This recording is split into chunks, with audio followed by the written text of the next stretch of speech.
Bonjour et bienvenue sur la première vidéo de la chaîne Décollage sur mesure. Aujourd'hui je vais vous donner des conseils et vous expliquer comment organiser votre voyage à Santorin. Tous les conseils que je vais vous donner sont basés sur mon expérience personnelle. N'hésitez pas à vous abonner à la chaîne et à visiter les réseaux sociaux pour plus de conseils de voyage. Alors la première chose à réserver, c'est bien entendu le vol. Alors sachez que Transavia a des lignes directes Paris-Santorin mais aussi depuis Nantes, Montpellier et Lyon. Et le prix moyen d'un vol est à peu près de 250 €. Alors personnellement j'utilise le site internet Kayak que je trouve qui est plus pratique et il y a plus d'options. Je trouve que c'est le site qui est le plus simple d'utilisation. Bon, l'avantage avec Transavia, c'est que dans le prix du billet, le bagage cabine est inclus. Alors, où se loger à Santorin? On va dire qu'il y a 3 écoles. Donc, il y a 2 villes principales à Santorin, c'est Oia et Fira. Et en fait, le choix va surtout dépendre de votre budget. Oia est clairement la ville la plus chère, mais c'est la ville la plus idyllique. C'est le plus bel endroit de l'île et ça se situe tout au nord. En revanche, cette ville est aussi célèbre pour les foules qu'elle attire, et notamment au moment du coucher de soleil. C'est assez simple. Toutes les photos que vous pouvez avoir en tête d'une île des Cyclades, elles proviennent la plupart de Oia. Alors, Oia, vous trouverez de l'hôtel le plus simpliste à une centaine d'euros la nuit, à des hôtels avec piscine à débordement qui peuvent vite monter à 1000-2000 € la nuit. Donc la deuxième solution, c'est de loger à Fira. Alors Fira, c'est la capitale de Santorin. C'est clairement le compromis entre budget et localisation. Niveau localisation, car c'est la ville la mieux desservie en termes de transport en commun. Tous les bus de l'île passent par Fira parce que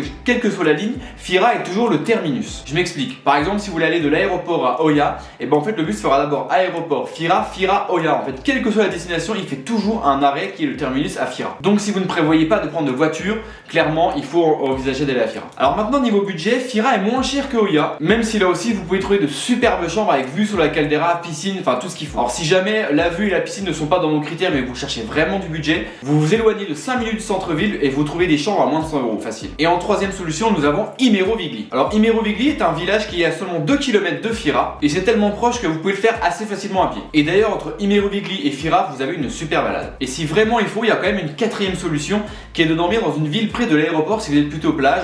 On a Camari et Périssa par exemple. Alors moi personnellement j'ai plutôt opté pour Fira qui me semblait être un bon compromis. Donc moi j'ai dormi dans 2 hôtels différents. Donc le premier c'était l'hôtel Tireas. Je vais vous mettre le lien dans la description. Donc j'ai payé 170 € la nuit pour une chambre supérieure avec un jacuzzi sur la terrasse. Bon évidemment j'ai payé 170 € mais c'était en période Covid.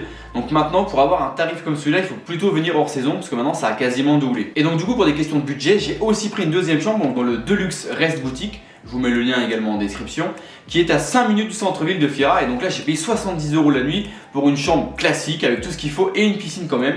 La seule différence c'est que on n'était pas en centre-ville et il n'y avait pas une superbe vue comme dans le premier. Pour moi c'est primordial à Santorin pour économiser dans le budget. Il faut s'éloigner un tout petit peu du centre-ville si vous voulez vraiment faire des économies. Alors niveau transport, il y a 2 solutions. Le bus ou les véhicules motorisés. Alors je dis véhicules motorisés parce que beaucoup de personnes louent des scooters ou des quads à Santorin.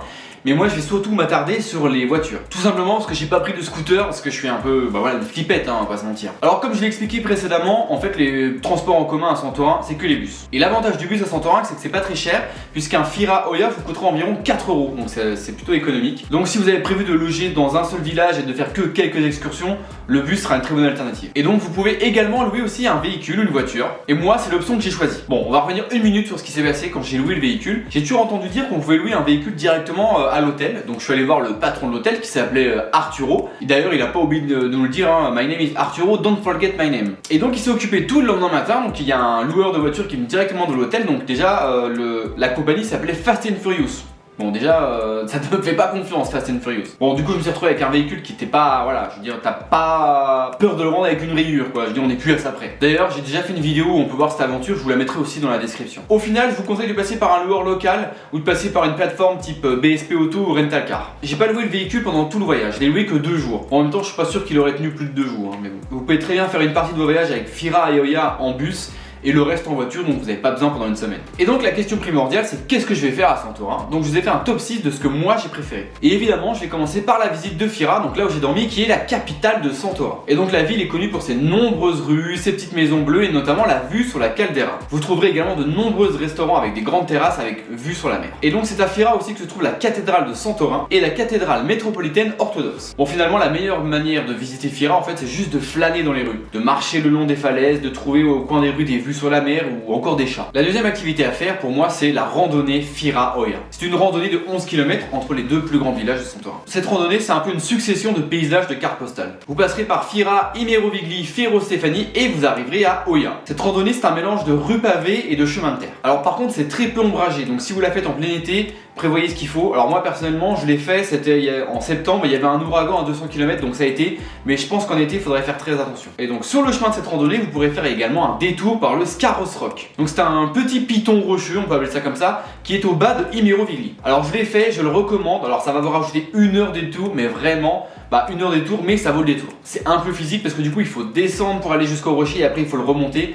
Donc il faut avoir, ça rajoute un peu de physique sur la randonnée. Alors si jamais vous n'êtes pas du genre à faire des randonnées, je vous conseille vraiment parce qu'elle n'est pas non plus ultra compliquée, il faut une petite condition physique mais elle est très simple et vraiment c'est une super activité et en plus c'est gratuit. La satisfaction que vous aurez après avoir marché vos 11 km et quand vous arriverez à Oya, vous serez vraiment ravi d'avoir fait. Ce qui est vraiment bien en fait, c'est sur 11 km, il n'y a que des belles vues, il n'y a que des belles choses à voir. Alors je vous conseille de la faire dans le sens que j'ai dit, donc Fira Oya, comme ça quand vous arriverez le soir, vous pourrez aussi profiter de Oya. Donc comptez entre 3 et 5 heures pour faire la randonnée. Et donc nous voilà donc arrivés à Oya qui sera la 3e activité de cette vidéo. Et bienvenue à Oya, la ville la plus photographiée des Cyclades. La ville est connue pour son architecture bien typique et ses paysages à couper le souffle. Bon, ce qui fait l'attrait de Oya, c'est clairement son coucher de soleil qui attire tous les romantiques de l'île. Oya est un village vraiment charmant, vous en garderez des super souvenirs. Vous allez sûrement y aller pour le coucher de soleil. Bon, vous serez pas seul, je vais pas vous mentir, il y aura quand même beaucoup de monde pour le coucher de soleil. C'est à voir, mais il faut vous attendre à voir du monde. Et après le coucher de soleil, prenez votre temps pour aller trouver une petite taverne traditionnelle. Prenez le temps de manger, il y a des super restaurants, il y a des super vues, c'est le top. Promenez-vous dans les petites ruelles et profitez-en tout simplement. Et donc comme chaque village à Santorin, vous trouverez des petites églises, donc n'hésitez pas à aller dans les petites ruelles où en fait le jeu ça peut être aussi de découvrir des monuments religieux au fur et à mesure de votre promenade. Alors moi j'ai bien aimé notamment l'église Panagia Pazzani, désolé pour la prononciation.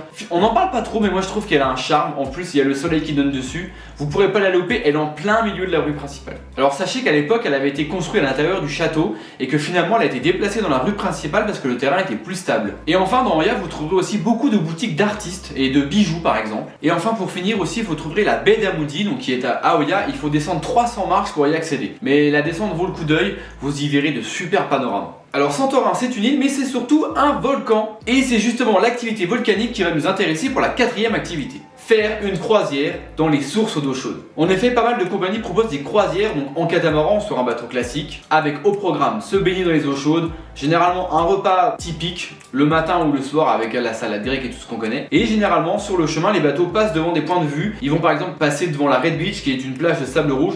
Donc même le chemin en bateau en lui-même est déjà super intéressant. Après, en fonction de la croisière que vous allez choisir, vous passerez devant un certain nombre de points de vue. Moi j'ai réservé chez Spiridaco, c'est un croisiériste que vous trouverez facilement sur Viator ou Get Your Guide. Et donc moi j'ai payé 95 € pour 5 heures de croisière, repas compris. Il existe différents types d'excursions, ça dépend vraiment des goûts et des couleurs. Et donc le jour où j'ai fait cette excursion, il y avait comme je vous l'ai dit un ouragan à 200 km, du coup la mer était assez agitée.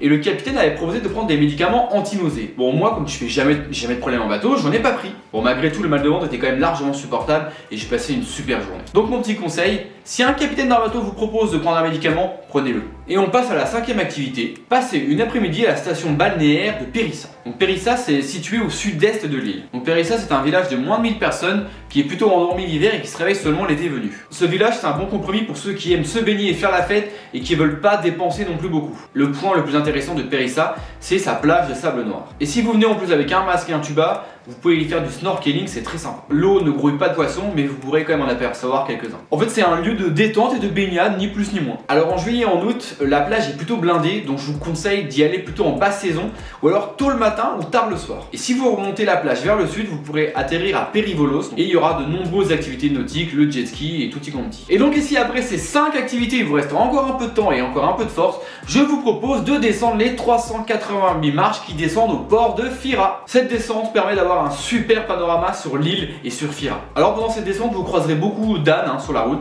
puisqu'en effet c'est une activité touristique que moi je vous déconseille fortement. Ils ont pas l'air d'être très bien traités en vrai, je pense que les boycotter ne peut être que bénéfique. Une fois les 588 marches dévalées, vous arriverez sur le fameux port de Fira. Vous y trouverez quelques restaurants, quelques tavernes et aussi des boutiques de souvenirs et aussi de quoi réserver des activités nautiques. Vous verrez enfin Santorin depuis le bas, ce qui n'est pas du tout courant sur l'île. Et donc là vous allez me dire oui mais t'es gentil, je viens de me taper 588 marches, je suis pas Mike Horn, je vais pas remonter tout ça. Oui t'es gentil, je suis pas Mike Horn, je vais pas remonter tout ça. Et donc c'est là que l'activité va se mixer avec une autre activité, prendre le téléphérique. Bon alors moi évidemment j'ai un problème, à chaque fois que je vois un téléphérique, je peux pas m'empêcher de vouloir y aller. Alors le trajet du téléphérique ne dure que 4 minutes, mais ce sont 4 minutes où vous allez profiter d'une vue superbe sur toute l'île. Pour moi, c'est clairement une activité à part entière qui permet de découvrir encore d'autres points de vue de l'île. Vous profiterez d'une vue imprenable sur la caldeira, la mer et le volcan de Santorin. Alors si vous supportez la hauteur et les petits espaces, je vous conseille clairement de prendre ce téléphérique. Et en plus, ça vous permettra de gagner du temps et d'énergie. Et donc si vous aimez faire des photos, depuis le téléphérique, vous pourrez prendre de super points de vue. Et de plus, c'est une activité qui ne coûte pas très cher puisqu'il faut compter environ 6 € par personne. Je vais finir par une activité que moi j'ai moins appréciée, que j'ai trouvé très survendue en tout cas sur les forums, c'est la visite du village d'Emporio. J'avais lu sur internet que c'était un village plein de charme, que c'était très joli, et finalement j'ai eu cette impression de errer dans un village un peu désert, un peu délabré, un peu vide quoi. Alors certes il y a quelques rues et quelques maisons qui sont jolies, mais franchement je suis pas sûr que ça vaille le détour. Il y a un ressenti global voilà, qui est très mitigé, et donc si vous n'avez pas forcément beaucoup de temps, ne prenez pas ce temps pour y aller. Je pense que vous pouvez avoir d'autres priorités de visite. Et enfin on va terminer cette vidéo avec la partie épineuse, le budget. Alors Santorin n'est clairement pas la destination la plus économique de toutes les Cyclades. Mais il est surtout difficile d'établir un budget tant les prix peuvent varier. Comptez à peu près 250 € pour le vol. Mais pour l'hébergement, il est difficile, tout dépend de ce que vous voulez. Vous pourrez trouver de 70 € la nuit à 1000 € la nuit. Donc c'est clairement votre hébergement qui va définir votre budget. Si jamais vous comptez louer une voiture sur place, comptez entre 30 et 40 € par jour. Et enfin pour la nourriture, vous pourrez manger pour pas trop cher si vous aimez les fast-food et notamment la spécialité grecque qui est le gyros. Le gyros c'est du pain pita avec de la viande, de la sauce au yaourt. C'est très bon marché, c'est très bien servi, moi perso j'ai adoré. Par contre n'en mangez pas avant de randonner, hein. Mauvais conseil.